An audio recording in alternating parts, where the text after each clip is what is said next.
Está começando Bendito Agro. Explicando o agronegócio e suas tecnologias de um jeito informativo e descontraído.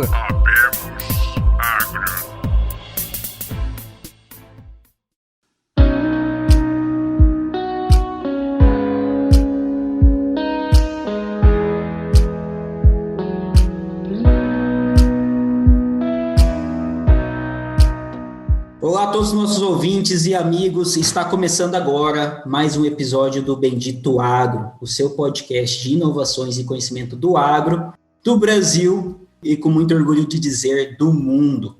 Hoje, como todos os outros episódios, temos mais um episódio especial, adoramos falar isso, né, Luciano? Com certeza.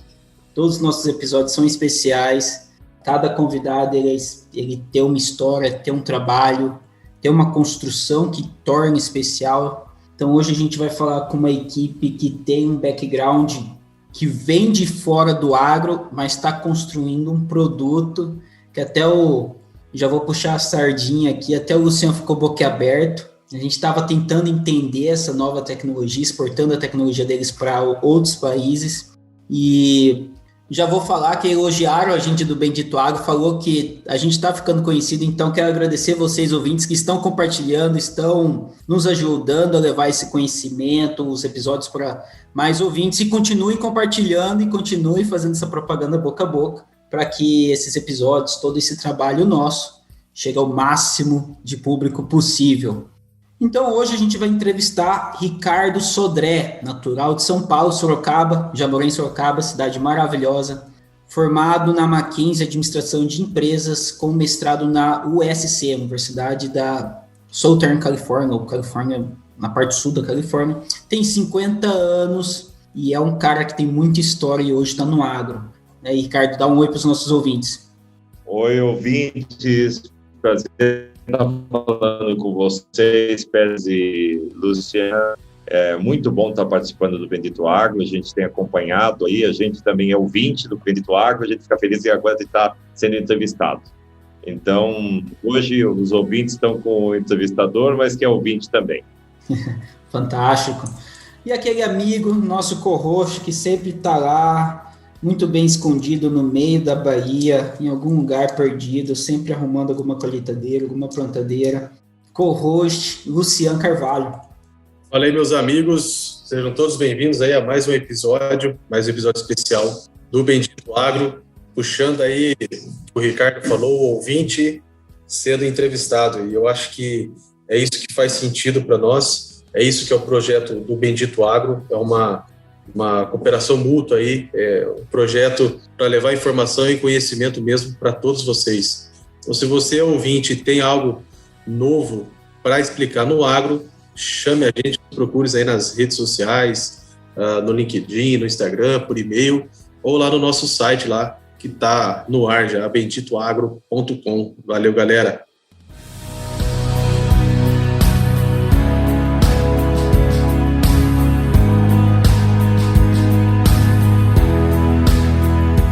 Bom, então vamos lá. Ricardo, o que você faz? Qual que é a empresa? Você é CEO da Neofield e da Field Pro. Da Neofield, eu ia falar CEO da Neofield, mas conta um pouquinho, explica um pouco para a gente aí qual que é o seu trabalho aí de CEO, o que você está fazendo atualmente.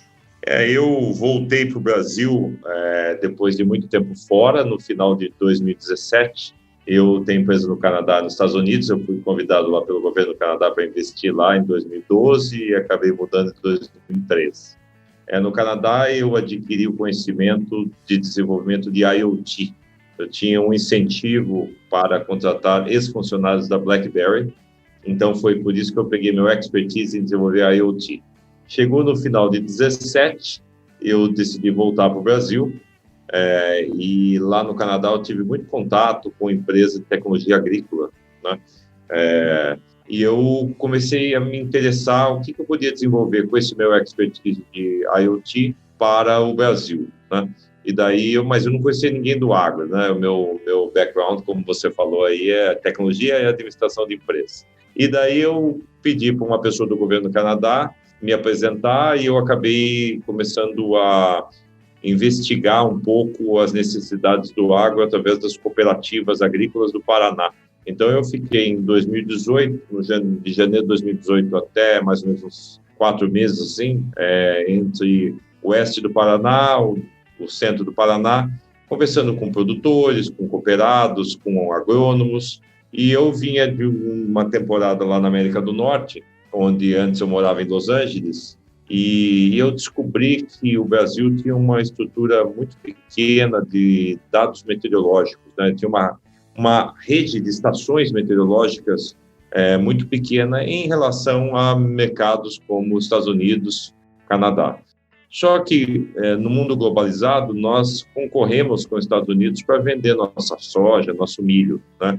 Então, depois de 3 meses, eu falei, não precisa pensar muito o que eu vou fazer, eu vou desenvolver um produto que seja uma IoT, que é o meu background, para ajudar o produtor a mitigar o risco, a entender melhor o clima, melhorar a previsão climática e também otimizar o uso de insumo. Então, foi isso que eu faço. Eu criei um produto que faz isso e é um IoT, né? Como eu criei, eu falei, já que eu vou reinventar a estação meteorológica, mas essa estação meteorológica ela não vai ser uma estação meteorológica tradicional, porque eu descobri que a estação meteorológica ela foi adaptada para o campo, mas ela foi criada realmente para a cidade, né?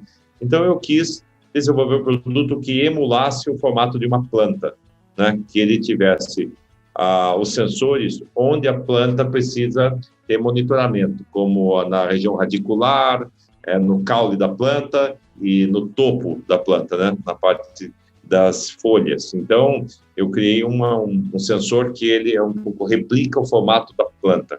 Quer dizer, uma estação que replica o formato da planta, mas que ela tem 17 sensores espalhados por pontos estratégicos para monitorar a necessidade que a gente está vendo, o impacto que o solo e o clima causam na planta. Então, é mais ou menos isso. E essa chama Field Pro. Ricardo, conta um pouquinho. Sensacional, obrigado por você estar aqui, brasileiro aí, mais um brasileiro, mais uma empresa brasileira exportando tecnologia do agro para o mundo. A gente fica muito feliz da sua presença, de poder estar levando isso aí para os nossos ouvintes. Explica um pouquinho aí, você falou aí do Field Pro, né? É o primeiro produto da Neofield, é um produto que vocês lançaram. A gente conversou no off aí sobre algumas tecnologias que a gente vai perguntando, umas coisas realmente muito inovadoras. Faz uma linha do tempo aí para o pessoal aí, das dificuldades, porque hoje, para quem está chegando e vê o produto pronto, parrudo, bonito, com designer bem feito e funcionando, é muito legal. Talvez as pessoas olhem e falem assim, mais uma estação, mais um sensor de lavoura aí. E não é isso, né? A gente conversou bem aí, né, antes de iniciar, e no site de vocês tem explicado ali de forma resumida essa história, mas a gente sabe que os desafios foram muito maiores. Explica para o pessoal aí desde o início do projeto todos os desafios e como que o Field Pro foi evoluindo para chegar no produto comercial que ele é hoje. Essa é uma ótima pergunta, Luciano, eu agradeço. A gente sempre tem que lembrar que uma startup, né, hoje o termo startup está muito em moda, né? Eu trabalho nessa área já faz 13 anos, né? E eu sei que uma startup não é uma pequena versão de uma grande empresa, né? Uma startup é uma empresa transitória que está buscando um modelo de negócio repetível e escalável, né? Então, para você desenvolver um produto, você precisa primeiro criar uma hipótese, né? Então, a minha hipótese foi que tem carência de dado meteorológico no Brasil, não tem estação meteorológica suficiente, as estações meteorológicas elas tinham alguns problemas e eu teria que resolver esses problemas. Então, o primeiro ponto, eu fiz o primeiro protótipo, que ele já começava a monitorar a parte climática do campo. Então, eu levei para o campo e deixei 3 meses lá, com a ajuda de cooperativas lá do oeste do Paraná. Então, ele já monitorava o tamanho da planta, a temperatura, a umidade do solo e do ar, né? Na verdade, mais umidade do ar, desculpa, a temperatura do solo. E daí esse produto ficou lá e, obviamente, não deu certo, porque ele estava tentando uma missão que era que ele teria que monitorar dentro do talhão, né? Então, dentro do talhão, diferente da estação meteorológica, na maioria dos casos, você está com toda o intempéries do tempo ali e a resistência que ele teria que ter para aguentar chuva e sol, não estaria ali contemplada. Então, a gente começou a entender as dificuldades de se monitorar dentro do talhão, né? E com isso a gente foi fazendo o protótipo, evoluindo, e ao mesmo tempo que a gente tomou uma decisão que não era fazer um protótipo, né? Porque a nossa necessidade de velocidade, ela estava se mostrando muito clara, porque o produto tinha muita oportunidade, né? A gente estava tendo um bom feedback do cliente, mas eu falei assim, olha, se eu fizer um protótipo e colocar no campo, o que eu vou descobrir de dificuldade vai ser mais difícil, porque pode ser que nesse protótipo eu não descubra tudo, e daí eu tenho que fazer outro, e o tempo de lançamento do produto vai demorar. Então, eu peguei e fiz 40 protótipos diferentes. Então, eu fiz 5 de um jeito, ajustei mais 5, mais 4, mais 10, e a gente ia colocando no campo, e cada hora um dava um problema diferente, porque inovação é assim, né? Inovação, você está indo para um ponto que você realmente...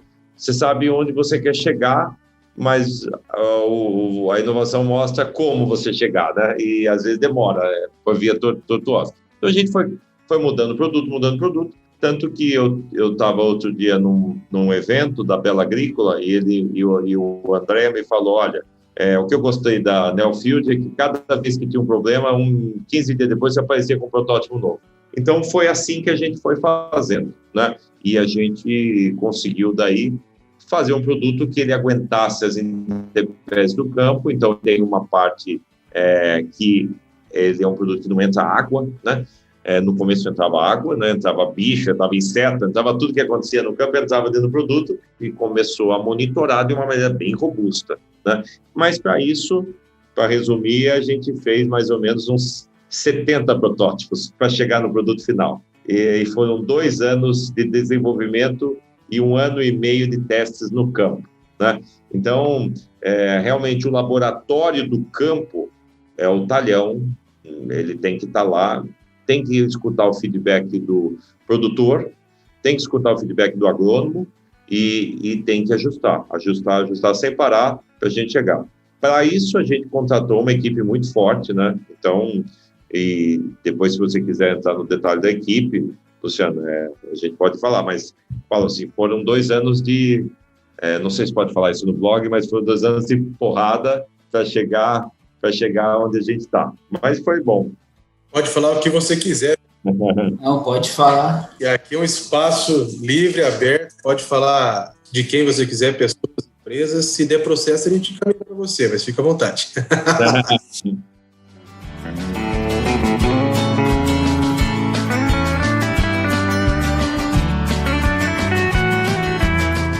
Mas, Ricardo, fantástico, você falou 17 sensores, né? E eu estava percebendo ali salinidade, pluviometria, graus, dias. Hoje, provavelmente, dos sensores que eu conheço, eu acho que o Luciano pode falar também, que é um dos sensores mais completos que tem. E eu vi que vocês recentemente colocaram imagens de satélite. Vocês buscam no futuro, e eu talvez seja um sonho meu, ainda não vi ninguém fazer isso, tentar fazer algum tipo de correlação com esses sensores que está acoplado no campo, que é o caso do Field Pro, com as imagens de satélite, para fazer algum tipo de calibração, de entendimento? A gente faz exatamente isso, Péricles. Nosso foco é o sensor, só para resumir. Então, o produto ele é colocado no campo, ele é enterrado mais ou menos 55 centímetros, ele monitora a umidade, a salinidade e a condutividade elétrica a menos 20 e a menos 40, ele monitora a temperatura a menos 10. Daí ele monitora o molhamento foliar a mais 25 e ao 1,30 m. Daí ele monitora a temperatura, umidade, luminosidade, vento, chuva, e daí ele tem as variáveis de molhamento foliar, evapotranspiração, graus dia, pressão atmosférica nós monitoramos também. Então, ele é um produto completo, mas para ficar mais completo, ele teria que fazer com que o satélite desse uma maior abrangência para os dados. Então, o que a gente faz? A gente usa o satélite, por exemplo, para ver a temperatura do solo e a gente interpola o dado com a temperatura do solo que nós estamos vendo no sensor e extrapolamos esse dado para que o sensor tenha uma abrangência melhor.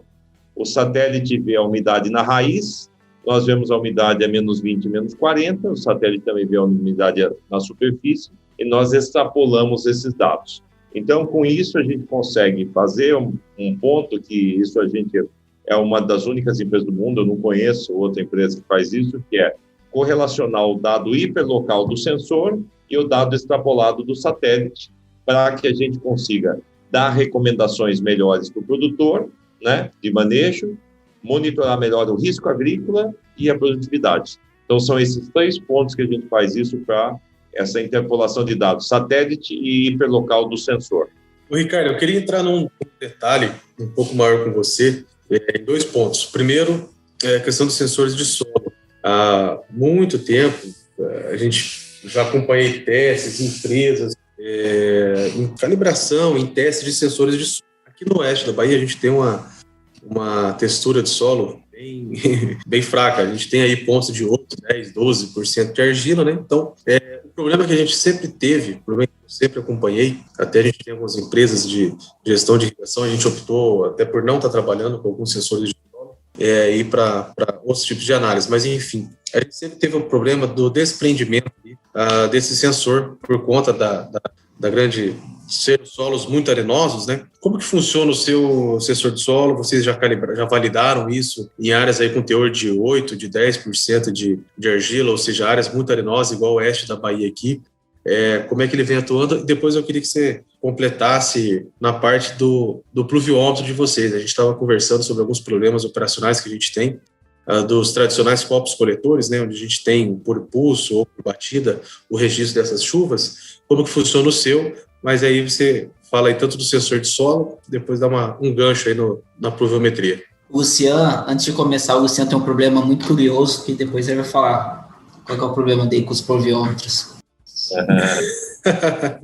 A gente fica feliz porque 2 sensores desenvolvidos aqui foram o pluviômetro e os sensores de solo, né? Os sensores de solo desenvolvemos aqui, não estão em paralelo no mundo. Ele é um sensor de capacitância, que ele mede a umidade pelos íons, pela capacitância, mas nós reinventamos essa capacitância para pôr um sensor que ele entrasse no solo de uma maneira circular, né, para que o solo se acomodasse em volta dele, porque a gente tinha visto alguns sensores de capacitância que são garfinhos, mas a gente achava difícil a instalação. Então, os sensores de solo, a gente usa hoje 2 sensores, a gente depois vamos usar 3 sensores de solo. Eles medem a umidade pela capacitância e eles medem a cada hora, né? O sensor é a umidade do solo, ele também entendendo a umidade a menos 20 a menos 40, ele vai entender a drenagem daquele solo, né? E a gente calibrou os sensores para 10 texturas de solos diferentes, né? Porque a gente teve testes no Paraná, onde é muito argiloso, em Mato Grosso, em São Paulo, que tem solos mais arenosos, né? A gente testou lá Lucas do Rio Verde, Nova Mutum, e a gente testou também todo o Paraná, tanto norte, oeste quanto central, e aqui em São Paulo também na parte lá perto de Colômbia, Bebedouro, né? A gente está muito focado para que a gente melhore a irrigação, né? Porque a gente quer melhorar muito o uso de água, né? A gente dá a lâmina de água, então a gente está muito confortável com a resposta dos nossos sensores de solo, que foram os últimos sensores a ficarem prontos no projeto e calibrados, né? Eles foram os que deram mais trabalho, porque eles têm detalhes tão assim sutis que para isolar a textura da tinta interfere na calibração. Então nós temos que ter um padrão de qualidade que a camada da tinta tem que ser igual para todos os Field Pro. Então ele tem que passar antes por um teste que vê quantos, eu aprendi esse termo depois com que está pintando, quantos micra tem a tinta para que ele tenha a mesma calibração e resposta. Então, tem uma sofisticação aí que a gente se empenhou muito e dedicou muito tempo para atingir, mas a gente está muito satisfeito com os resultados. Mas nas suas áreas de teste aí, Ricardo, vou puxar a sua orelha aí. Nas áreas de teste aí, você não testou no oeste da Bahia. Aqui não é brincadeira, viu? Eu sei, mas nós colocamos... Vou fazer uma provocação ao vivo para quem está ouvindo aí. Traz aqui para a Fazenda, a gente vai testar. Depois a gente vai marcar O Luciano é sem vergonha. Cada convidado que vem aqui, ele já consegue um teste. O pessoal vai lá na Fazenda, tem 34 testes. Eu falei, mas como assim? Que teve 34 convidados no Bendito Agro. Luciano, pode me passar o endereço, amanhã eu peço para o CFO mandar um produto direto para você testar aí. Sai daqui amanhã de log para chegar aí na Bahia. Aí, viu, Pérez? Quem não chora não mama, cara. É consultoria. A gente está bem assim, a gente testou com 10 texturas de solo, obviamente que nós montamos texturas para estar bem arenosas, né? Mas, com certeza, vamos testar aí. Eu aceito o desafio, viu, Luciano? Ó, legal. Bom, já que eu acabei te interrompendo aí, o Pérez brincou com a dificuldade, né?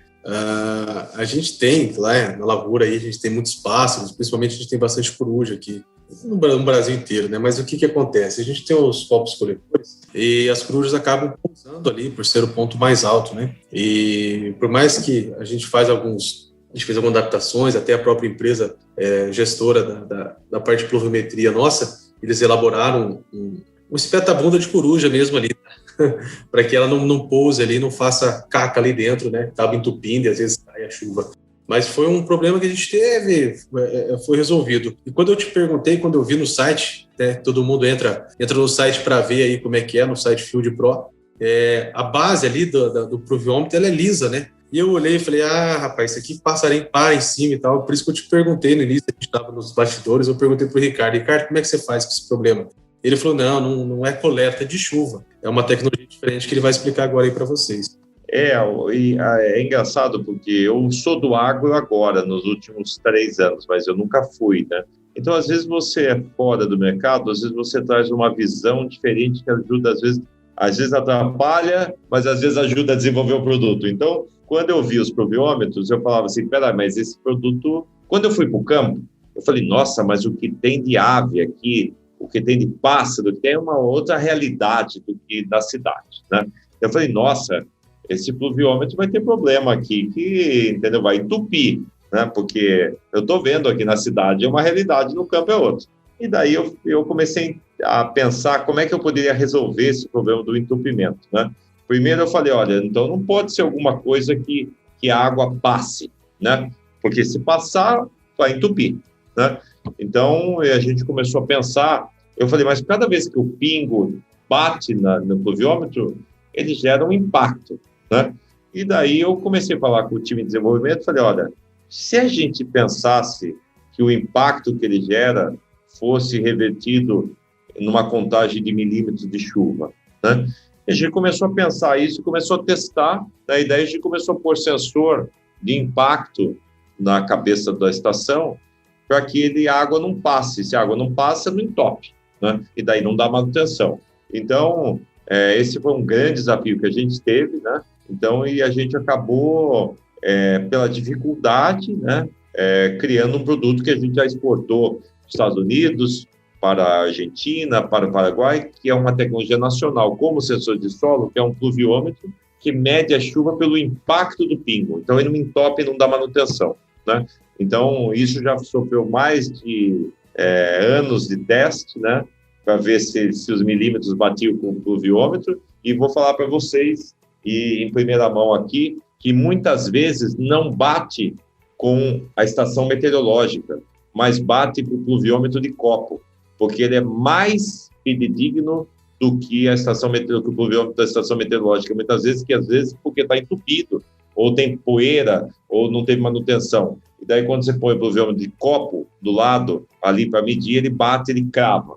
Então, quer dizer, realmente a gente fica muito feliz de ter acertado essa tecnologia, mas eu vou falar para o Luciano que entra no desafio também no sensor de solo, pluviômetro, para o Luciano testar. Vou mandar, daí você testa as duas coisas. Isso aí, vamos testar.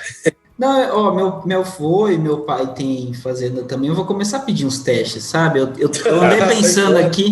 andei pensando aqui, já passaram 4 consultores, falei assim, a gente estava precisando de um consultor.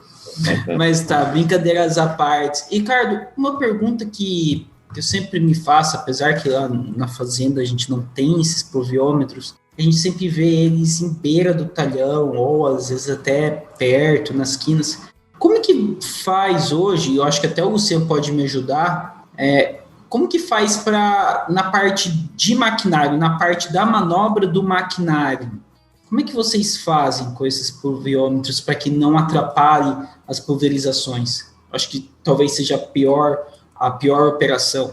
Então, como ele está no meio do talhão, ele tem um GPS, né? Então, ele tem a API, né, da máquina integrada, então a máquina enxerga onde está o sensor, né? Ele está integrado com a API da máquina, né? Então, ele tem um GPS no sensor, ele vê o GPS da máquina, né? E vice-versa. Hoje, a gente recomenda que quando você vai plantar ou colher, você remove o sensor e coloca.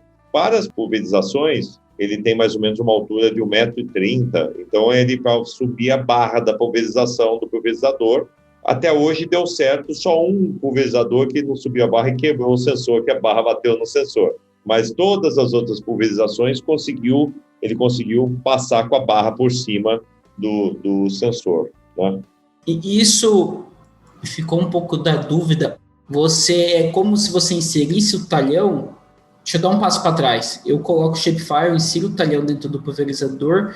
Quando eu insiro o talhão dentro do pulverizador, que é o contorno onde ele vai fazer a aplicação, ali já está o pulverizador, ou ele consegue enxergar pelo GPS? Me ajuda a entender. Consegue enxergar pelo GPS os pontos onde está o sensor. E ele dá um comando para que ele vai bater no sensor se ele não levantar a barra.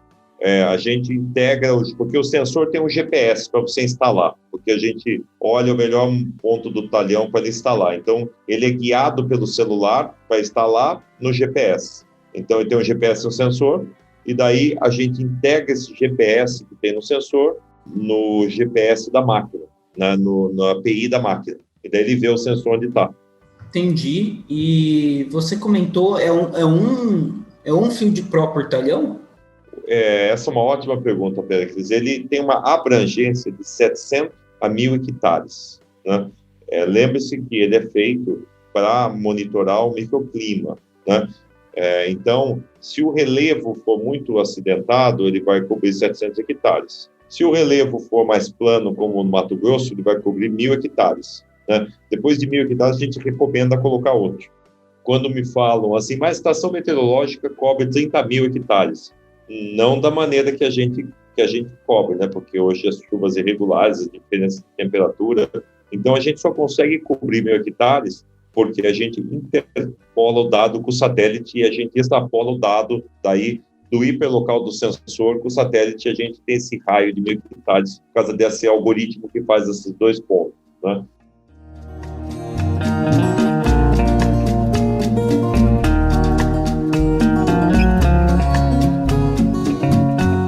Ricardo, e tem a opção, eu te pergunto porque hoje eu tenho 16 estações no campo e 68 pluviômetros, né?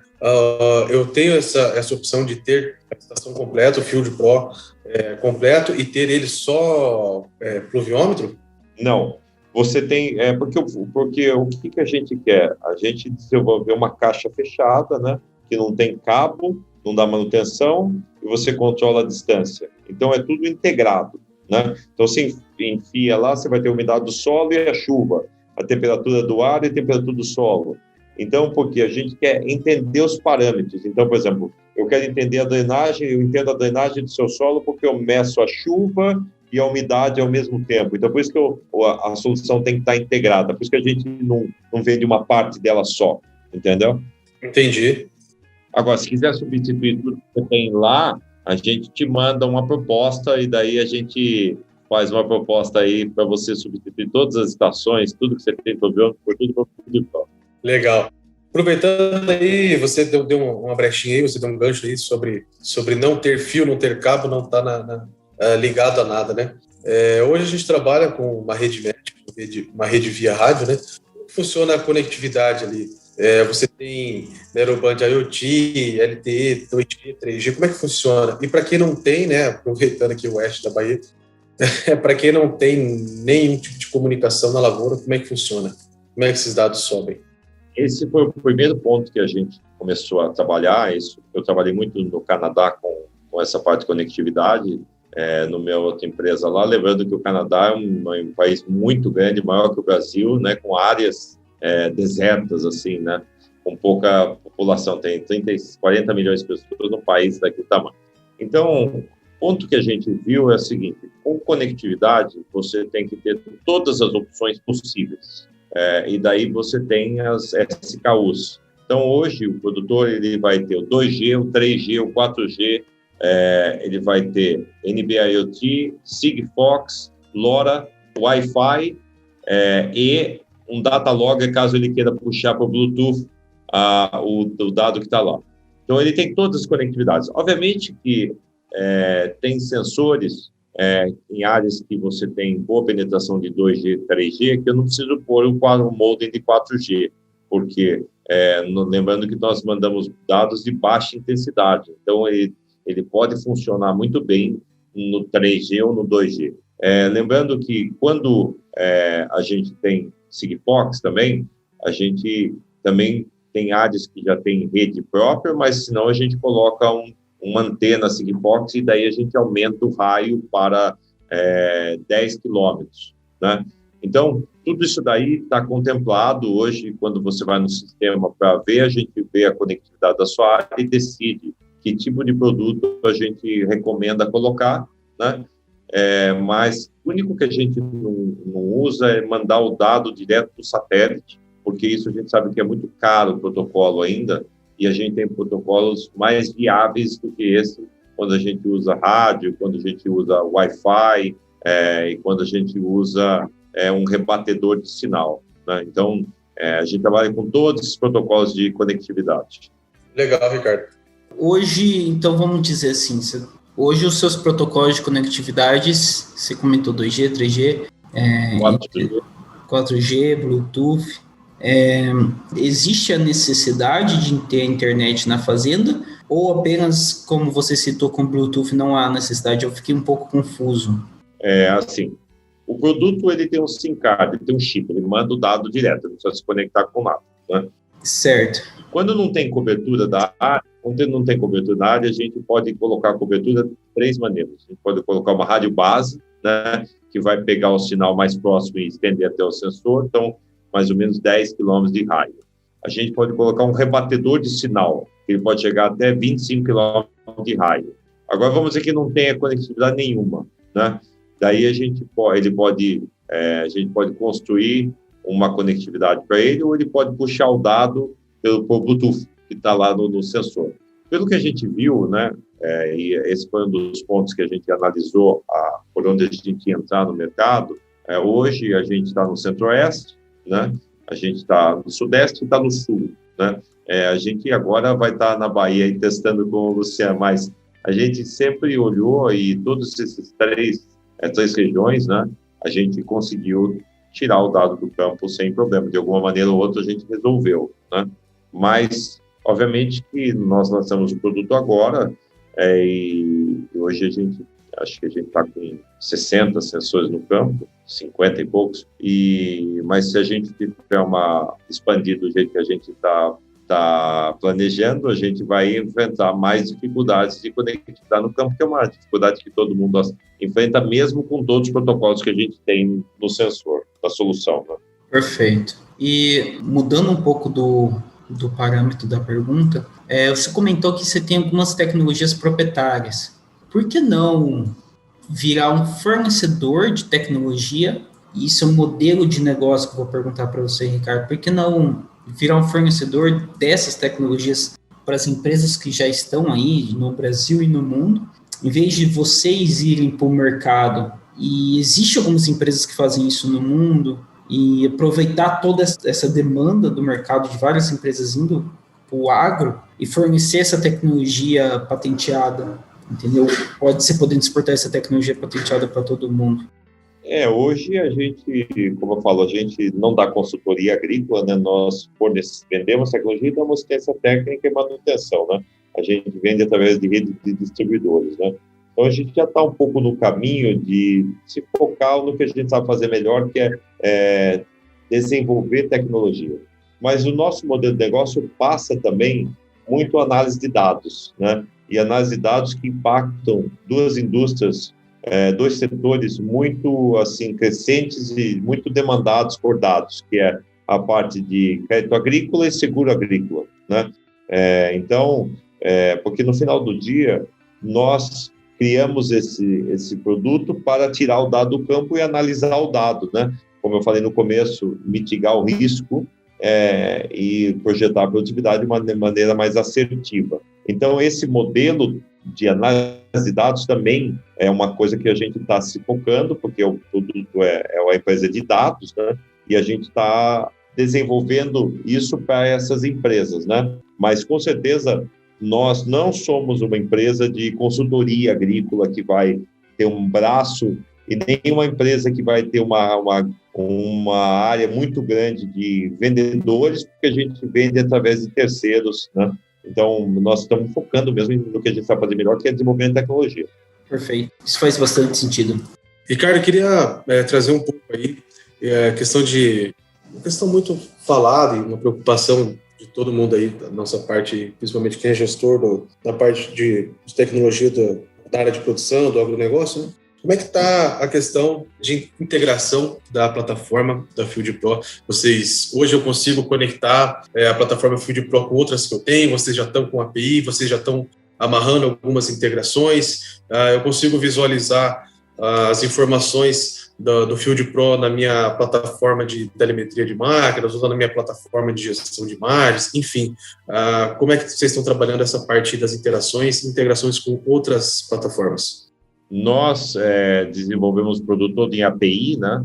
Então, o produto é uma passagem, eu sempre falo, ele vai ser integrado em plataformas. O IMET é a maior prova nossa, né? Ele já integrou todos os nossos dados, né, na plataforma deles, né, para melhorar a previsão climática. Então, a gente tem a nossa plataforma de dados, né? A gente tem as duas coisas acontecendo.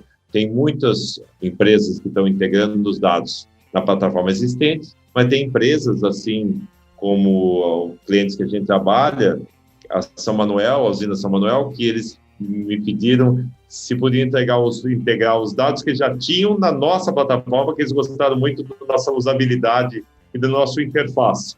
Então, a gente pode ir para os dois caminhos, mas a API está pronta, tanto que já está integrada com o IMET. Esse é um ponto legal, Ricardo, que a gente tem produtor aí que tem dados, né, de pluviométricos aí de 20 anos ou mais, 20, 15, 10 anos, né, assim como a gente tem aqui também.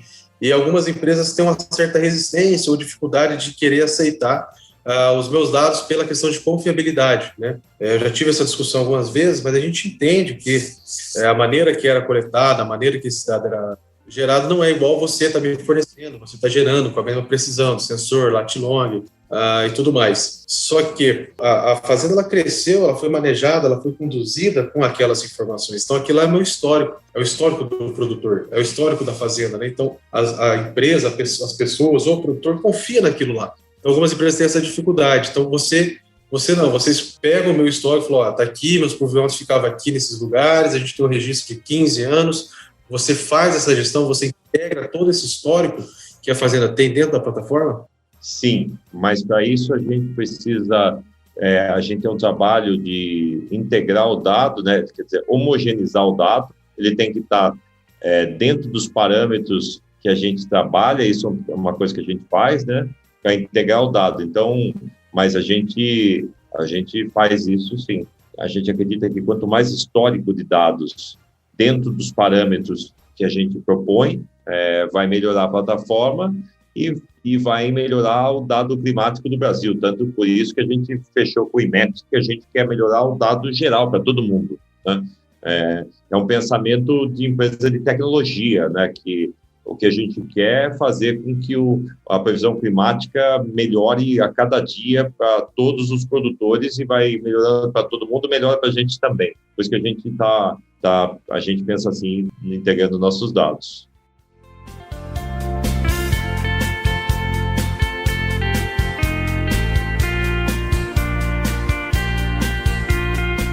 Legal, Ricardo. Queria puxar mais um gancho aí. A gente falou aí da parte de leitura de sensor de acompanhamento remoto e a parte de previsão da plataforma, a previsão climática da semana, dos próximos 2 dias, do mês, da safra. Como é que funciona? Como é que eu consigo ter uma gestão de início de colheita, de plantio, enfim, toda a gestão que nós aí do setor de produção temos que fazer, definição, até definir folga de pagamento, a gente não olha a previsão. Como é que funciona isso aí? Então, essa é outra propriedade intelectual nossa, né? Nós desenvolvemos a previsão climática, né? Nós temos muita assertividade nisso, porque a gente não usa médias apenas, né? Para desenvolver a previsão climática, nós usamos 4 parâmetros, né? Quer dizer, a média histórica, se é um ano de El Niño, La Niña, neutralidade, né? A temperatura do oceano e os ventos.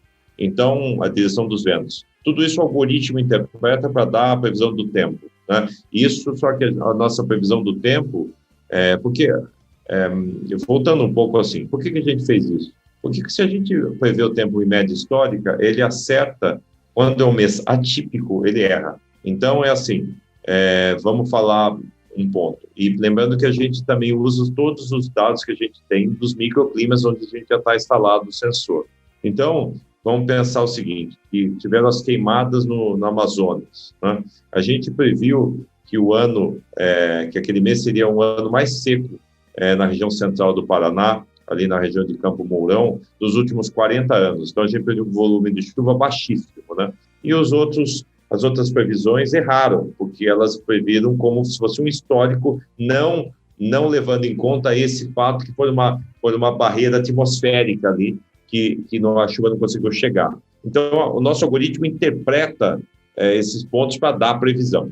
Só que a nossa previsão é uma previsão muito voltada para o agro, né? Não é uma previsão voltada para a cidade. Então, por exemplo, nós damos uma previsão muito assertiva de 15 dias para que o produtor tenha uma baixa taxa de replantio, né? Então, ele está muito querendo começar a safra, então ele vai ver uma previsão muito assertiva dos próximos 15 dias, no que mais impacta o replantio, que é a parte de estresse hídrico, na parte de chuva, né?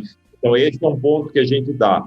Outro ponto também que a gente projeta muito é o volume de chuva para o mês seguinte. Assim, no começo do mês, a gente promove o volume de chuva para o mês seguinte, ali para que ele tenha uma assertividade maior no que vai fazer. E o último ponto que a plataforma dá é toda a assertividade com 5 dias de antecedência para manejo. Então, quer dizer, ele vai programar a pulverização, ele vai receber com 5 dias de antecedência, se é uma condição favorável ou não, levando em conta o ΔT, temperatura, umidade, chuva e vento. Se ele vai fazer uma colheita, ele vai receber 5 dias de antecedência, se é um momento ideal da colheita, ou esperar mais um pouco em relação à umidade do solo, à chuva. Então, o sensor, ele cruza o dado para dar uma recomendação assertiva, para ajudar um manejo mais otimizado. Isso, obviamente, sem falar de irrigação, que a gente dá lâmina de irrigação, balanço hídrico, obviamente que aí entra a previsão, né, para não ter uma superirrigação, mas para que ele otimize o uso de insumo, né? Então, a gente olha tudo isso para que seja sustentável e bom para o bolso do produtor, né? Realmente, eu acho que é uma das explicações mais técnicas que eu já ouvi. Eu sou a parte mais fazendo algumas brincadeiras. Desculpa perguntar, vamos lá. Vocês cruzam a temperatura do oceano, vocês cruzam... temperatura do oceano, a direção dos ventos, que é um site da NASA. A gente cruza a parte da temperatura do Pacífico para ver se é El Niño, La Niña ou neutralidade. E a gente põe o histórico climático e isso o algoritmo interpreta essas camadas de dados para dar a previsão climática. Tá, ótimo. Tudo isso é automático? Tudo isso é automático, mas está dentro do algoritmo. Isso é automático. Porém, tem um outro ponto, assim, quando a gente vai fazer a previsão do mês seguinte, assim, de chuva, a gente tem um agrometeorologista que ele olha também, ele faz uns ajustes no algoritmo, no código, quando ele olhou, por exemplo, queimada no Amazonas, que é uma coisa atípica, né? Ele falou, isso daí vai causar um bloqueio atmosférico por causa dos ventos aqui no Paraná. E ele colocou isso e diminuiu muito o volume de chuva com isso. E daí a gente acertou e todo mundo errou. Então, tem uma calibragem final ainda do nosso agrometeorologista. Vocês poderiam, na Bolsa de Chicago, dá para fazer essa parte de trading de seguros e seguros agrícolas e crédito, né? Dava para... realmente, esse tipo... Quando você começa a chegar nesse tipo de precisão, realmente a informação vale muito. Para todos, né? Produtores e seguradoras e crédito. Realmente muito interessante. A gente consegue porque a gente também tem históricos de região onde não tem estação meteorológica. A gente colocou o nosso produto lá e monitorou durante um ano, e a gente tem um histórico agora onde a estação meteorológica mais próxima estava a 50 quilômetros de lá, outra 90 quilômetros de lá, isso em regiões de alta produtividade no Paraná. E a estação meteorológica que estava provendo o dado estava dentro da cidade, onde tinha toda a parte de interferência do clima. Então, a gente está criando históricos em áreas onde não tem histórico de climático. Por isso que a gente começa a ficar com mais assertivo na previsão. Não, isso é fantástico. E então, basicamente, quanto mais pluviômetro, acho que eu não vou nem mais falar que é pluviômetro, mas quanto mais aparelhos Field Pro no campo, melhor a previsão. Maior a previsão. Sim. Por isso que o IMET quis integrar o sistema. Entendi. Ô, Ricardo, e para fazer esse estudo, você falou um ponto interessante ali da topografia. Realmente a gente tem essa questão da topografia e tem a questão aí que, bom, se eu tiver errado aí, os meteorologistas que me corrijam, mas a gente tem algo que a gente analisa bem aqui na Bahia, que são as isoetas, né? São as faixas de chuva. Então, quanto mais partindo da BR, aqui da 020 para a direita, né, para o sul da Bahia, menos chuva a gente tem, né? Então, se eu te mando, pego o meu shape aqui, meu KML da Bahia, te mando aí, falo, Ricardo, vê aí quantos que eu preciso, né? Como é que é feito esse estudo, como é que é feita essa análise para uma fazenda grande, para uma fazenda pequena, vocês levam em consideração para chegar e falar, precisa de 10 ou precisa de 20? Então, eu vou conversar com vocês que vocês vão no âmago da questão. E daí a gente vocês já vão antecipando o que eu vou falando, e eu vou falando, vocês vão antecipando, e o papo fica bom. A gente, por exemplo, se a gente definir microclima, a cada 50 metros de diferença de altitude, a gente tem que colocar um produto, porque ele vai ter uma diferença ali de microclima, né? Então, variou 50 a 100 metros, a gente tem diferença de 1, 2 graus, tem que colocar, né? Daí, a gente vai olhar as correntes de ar, né? Então, a entrada das frentes frias, né? Então, a gente vai entender por onde entra a frente fria e a gente daí tem que colocar um produto. E outra parte que a gente define para colocar o produto é o sombreado do inverno, né? A rotação do globo. Então, se a gente vê as áreas no inverno onde estão sombreadas, a gente também vai ter que colocar um produto. Então, para entender aí quantos a gente vai recomendar para você, Luciano, a gente tem que analisar a sua área e esses 3 parâmetros. Então, diferenças de relevo, entrada das frentes frias e rotação da terra e o sombreado do inverno. E daí a gente recomenda a posição do GPS dos produtos para que eles tenham mais assertividade nessa previsão climática e nas recomendações de manejo. Bom, pessoal, e eu acho que todos os nossos ouvintes devem estar até... Mas como que tudo isso acontece? Então é fantástico estar tendo essa oportunidade de entrevistar aqui o Ricardo. E a gente está chegando a um momento aqui de encerramento, né? Então, assim, estamos chegando às últimas perguntas. O Luciano já manda mensagem aqui para mim no WhatsApp. Falou, cara, estamos estourando tempo. Normalmente quem manda sou eu falando que está estourando tempo. Mas, Ricardo, acho que desses testes do Field Pro, desses 17 sensores, né? E toda essa integração, quais que foram os pontos mais assertivos? Eu acho que isso é uma pergunta que eu deveria fazer mais nas entrevistas, mas quais que foram as tomadas de decisões que deram o maior impacto de lucro? Não precisa ser só para o produtor, vamos pensar agora para o agro. Então, qual a tomada de decisão usando os produtos, usando o Field Pro, né? Não sei nem se eu falo produto ou ferramenta ou aparelho, que realmente deram o maior impacto, né? Você tem para a gente, não precisa ser só o produtor, mas também uma empresa, um seguro. A gente se fala muito. Hoje eu tive uma reunião com um grande grupo aqui no Mato Grosso, onde eles estavam buscando, né, ter o seguro agrícola de toda a produtividade, e eles estavam usando a rastreabilidade do maquinário e da produção para tentar baixar o custo desse seguro, porque é necessário ter esse seguro para alguns tipos de investimentos e também crédito. Então, o seguro está ligado ao crédito, que é engraçado, né? Você tem uma seguradora e você tem a outra pessoa dando crédito, e os dois têm que estar entrelaçados. Eu queria dar um exemplo só, porque, assim, a gente tem vários exemplos da pulverização com a umidade certa, né? Porque tem produto que tem que ter um nível de umidade, daí você vai pulverizar, e daí ele acertou, porque ali o sensor estava mostrando a umidade do solo correta, e ele teve menos eficácia naquela pulverização. A gente teve também a parte de fertilidade do solo, onde a gente viu que a quantidade elétrica e a parte continuava ainda no plantio direto de uma maneira alta, então para otimizar o uso de fertilizante.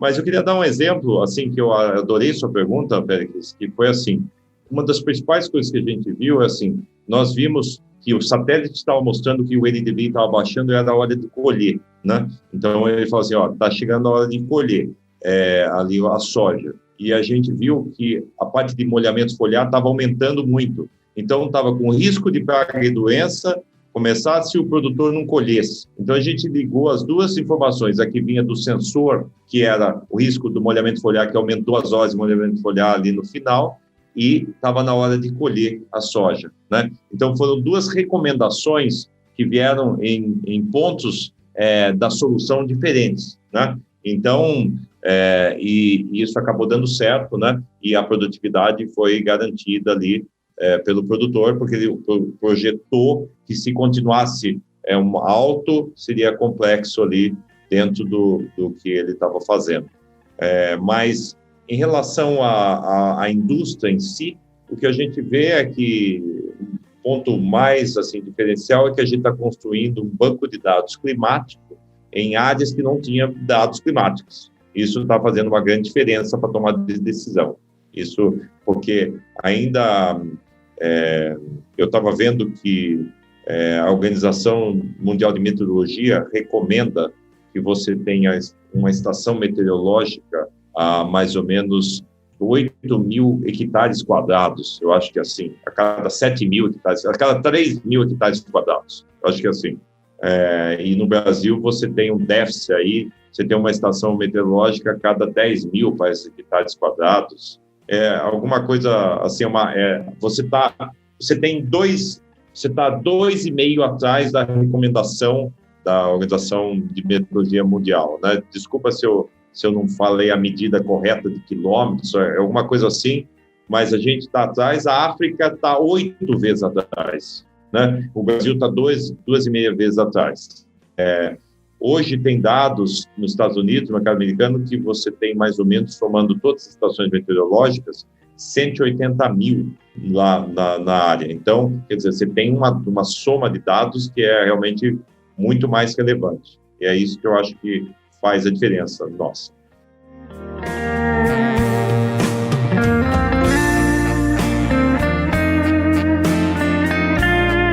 Maravilha, Ricardo. Indo para o encerramento aí, né, Péricles? Queria que você falasse aí para os nossos ouvintes o que vem para o futuro, o que vocês imaginam aí pela frente, desse um spoiler, né? O que vocês estão desenvolvendo aí, o que vocês estão trabalhando, e até a sua visão, a sua, Ricardo, do futuro aí da tecnologia, do agronegócio como um todo. A gente está expandindo para mais culturas, né? A gente tem bastante investidor aqui na empresa que é da parte de cana. Então, a gente está desenvolvendo um produto mais focado para cana, para se complementar a esse produto. E o que eu vejo mais, assim, é que o Brasil está andando no rumo certo para o agro, que a gente vai ter cada vez mais empreendedores talentosos, como os brasileiros, para desenvolver produto para o agro, cada vez mais empresas do agro vão conquistar o mundo. E eu vejo que o Brasil não está levando só os produtos do agro conquistando o mundo, mas as empresas de tecnologia também vão cada vez mais crescer e conquistar o mundo. Eu vejo que está numa tempestade perfeita aí, para que o agro brasileiro realmente se consolide, a tecnologia agrícola brasileira também se consolide como uma das líderes mundiais, não só o agro. É isso que eu queria ouvir, é isso. Tá ótimo esses últimos episódios, estamos aí conseguindo encontrar vários empreendedores. A Grandeu, né, Luciano? Pelo amor de Deus, se eu falar o nome errado aqui, Leonardo, nosso editor, corte. Grandeu. Esse é Grandeu, graças a Deus. São 2 jovens também, com cabeça...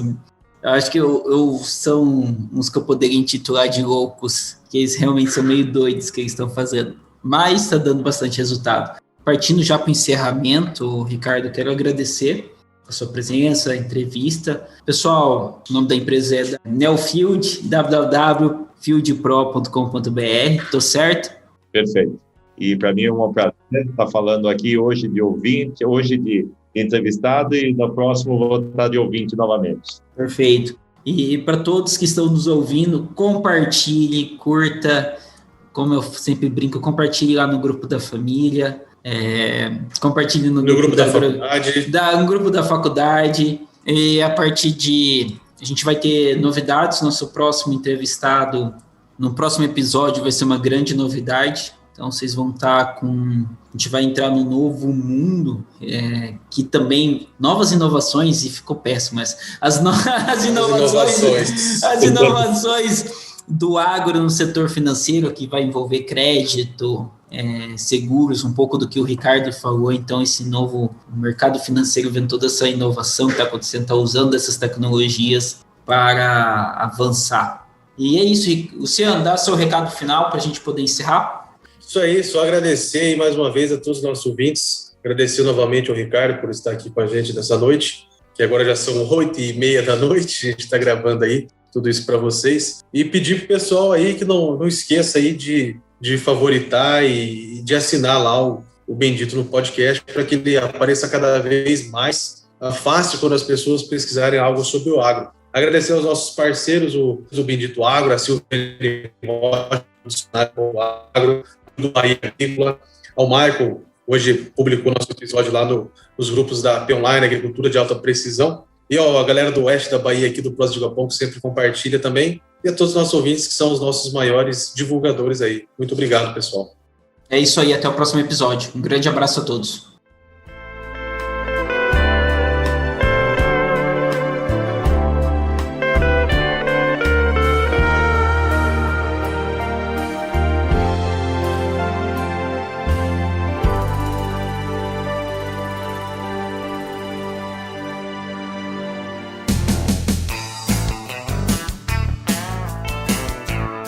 Você ouviu Bendito Agro. Acompanhe o nosso programa nos principais aplicativos de podcasts e fique por dentro das tecnologias envolvendo o agronegócio.